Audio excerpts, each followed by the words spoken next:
एक ऐसी रात जब अंधेरा सिर्फ आंखों को नहीं बल्कि दिल को भी घेर लेता है, जब हवा में सायों की सिसकियां तैरती हैं और हर कदम पर अनजाना डर साए की तरह पीछा करता है।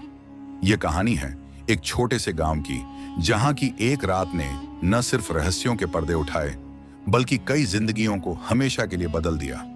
यह है छलावे की रात की कहानी। सोहनपुर हिमालय की गोद में बसा एक छोटा सा गांव, जहां समय जैसे रेत की तरह धीरे धीरे सरकता था। पत्थरों से बनी संकरी गलियां, मिट्टी की दीवारों वाले घर और दूर तक फैले हरे भरे खेत यहां की जिंदगी सादगी की मिसाल थी। लेकिन गांव वालों के दिलों में एक अनकहा खौफ बसता था, जो हर साल की एक खास रात में जिंदा हो उठता। वह थी रात की परछाइयों की कहानी। कहते थे कि हर साल जब अमावस की रात आसमान को काले चादर में लपेट लेती है और सितारे धुंध के पीछे छिप जाते हैं, गांव में एक अनजानी ताकत जाग पड़ती है।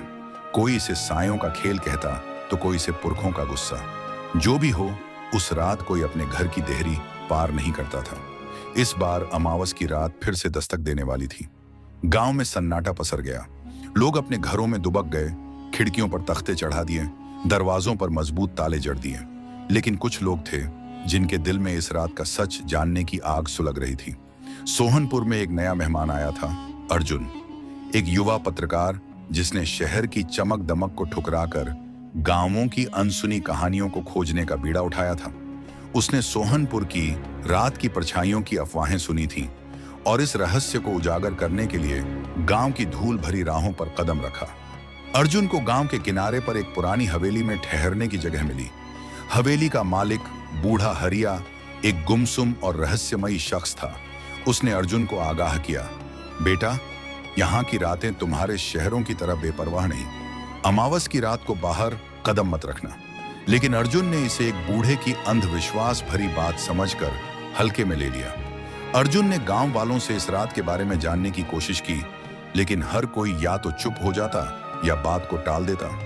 सिर्फ एक लड़की, राधिका, जो गांव की सबसे पढ़ी लिखी और जरा सा बाकी मिजाज रखती थी, ने अर्जुन से दिल खोलकर बात की।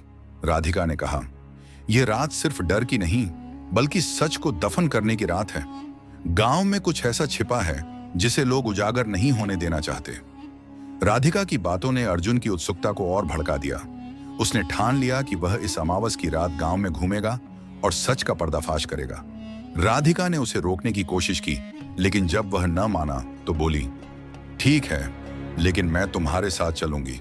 अकेले तुम इस रात से नहीं निपट सकते। अमावस की रात आ गई। गांव पर ऐसा अंधेरा छाया कि जैसे सारी दुनिया नींद में डूब गई हो। सितारे धुंध की चादर में गुम थे और हवा में एक सिहरन भरी ठंडक तैर रही थी। अर्जुन और राधिका ने रात के 11 बजे हवेली से बाहर कदम रखने का फैसला किया। अर्जुन के पास एक टॉर्च, एक कैमरा और एक नोटपैड था। राधिका ने अपने साथ एक छोटा सा ताबीज लिया जो उसकी मां ने उसे बचपन में दिया था।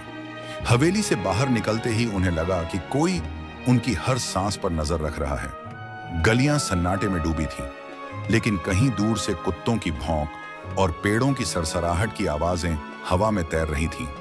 अर्जुन ने हल्के से हंसते हुए कहा, यह तो बस हवा का खेल है राधिका, डरने की क्या बात। राधिका ने गहरी सांस लेते हुए जवाब दिया, तुम्हें मजाक सूझ रहा है क्योंकि तुमने अभी उसका सामना नहीं किया। वे गांव के प्राचीन शिवालय की ओर बढ़े, जहां से परछाइयों की कहानियां जन्म लेती थीं। शिवालय जीर्ण शीर्ण था।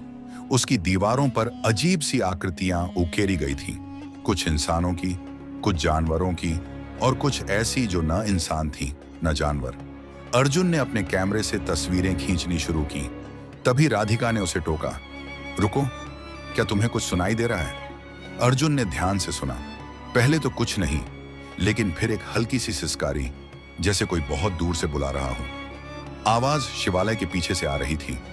दोनों ने एक दूसरे को देखा और धीरे धीरे उस ओर बढ़े।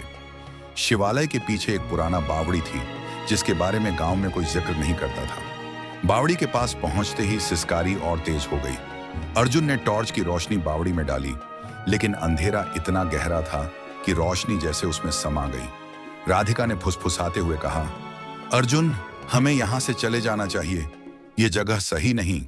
लेकिन अर्जुन ने उसकी बात अनसुनी कर दी। उसने बावड़ी के किनारे से एक पत्थर उठाया और उसे नीचे फेंका। पत्थर की गूंज सुनाई दी, लेकिन वह ऐसी थी जैसे वह बावड़ी की तलहटी तक न पहुंचा हो। इसके बजाय एक ठंडा हवा का झोंका ऊपर आया और उसी के साथ एक परछाई, काली, धुंधली और दिल दहलाने वाली। राधिका की चीख निकल गई। अर्जुन ने उसे पीछे खींचा, लेकिन परछाई उनके सामने खड़ी थी। उसका कोई चेहरा नहीं था, सिर्फ दो चमकती हुई आंखें। परछाई ने कोई आवाज नहीं की, लेकिन उनके दिमाग में एक गूंज उठी, सच जानना चाहते हो तो मेरे साथ आओ। अर्जुन और राधिका के पास भागने का कोई रास्ता नहीं था।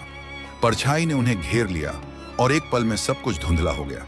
जब उनकी आंखें खुली, वे बावड़ी के भीतर थे, लेकिन यह कोई साधारण बावड़ी नहीं थी।